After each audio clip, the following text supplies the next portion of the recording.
Finally, I've got the Bauer & Daughter 9-tube tall case clock in my home, and I've got it work, and I've adjusted it and repaired the electromechanical mechanism and the wiring, and I tell you, it is a fabulous clock. It's a plain case, I know. My friend thinks it's the most wonderful case in the world, and I'll tell you, it is a plain case. I've got a Durfee home that just blows circles around this thing, one of the best Durfee cases ever. But this clock, even though it's a plain case, it is a heavy case.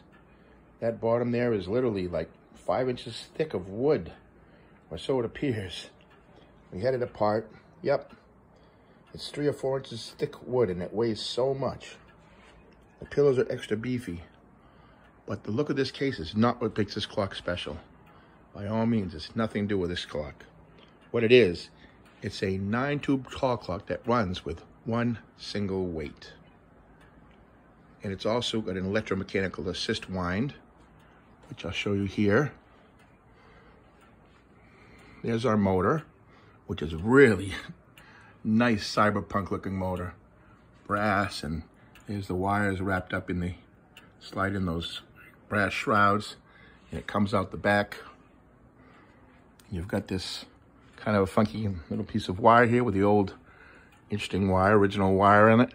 And watch this. This is how the automatic wind works. And I've always wondered how it gets, that part works of it anyway. This wheel spins around, and I guess that wheel spins around, it seems to wind every couple of days. But anyway, what happens is it just triggers this little mechanism here. And what happens is well, this little notch is about to work out a little bit, but I'm going to just push it, and it'll do this, and it'll start winding. Okay, turn it off. So that's how it self-winds. The movement is really Elliott thickness of this plate. It's marked Elite as well, which I didn't actually know. I've never had the back of this clock because it was so heavy and it was hard to get the back off. But when it comes down to it, it says B&D in there. It says Elite. And it says, does it say limited? So it's an interesting clock. There's a serial number there. It's got a beautiful pendulum. The pendulum is extra thick shaft, and it's got the gridiron, brass and steel rods, and it's a very heavy pendulum. Surprised me how heavy it was. And this case weighs a ton. Anyway, all the glasses are beveled. But as I said, what makes this movement wonderful is the fact that it runs with one weight. And here's the dial. Your typical dial, very thick. Gee, I think that's thicker than Elliott. Yeah, same quality as Elliott. And there's a little part there, that mask. Here's the front mechanism. And it's got the fan is pretty much in the towards the middle. There's one very close to the middle. Normally it's on the end. This one is towards the middle here. It's kind of close. Got a really nice strong tick.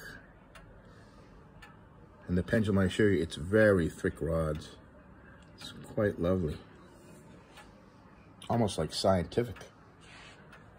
Rods are very thick. And I'll show you the side view of the movement. This is this side here. I've always wondered, how can it do so much with that one weight? It branches off and it runs the time and strike part, and the 9 1/4 hour striking. So I'm so excited to show this to you now. I've been waiting to get this for months.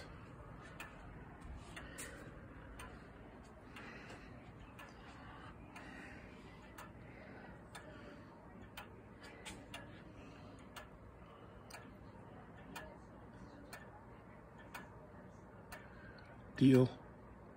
They made nice fans, turn of the century. Great old mobile motor.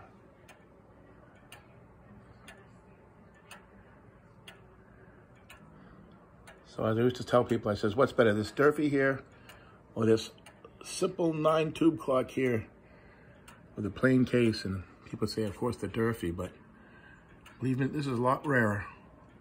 I've never seen another one of these. And I gotta say, I love it.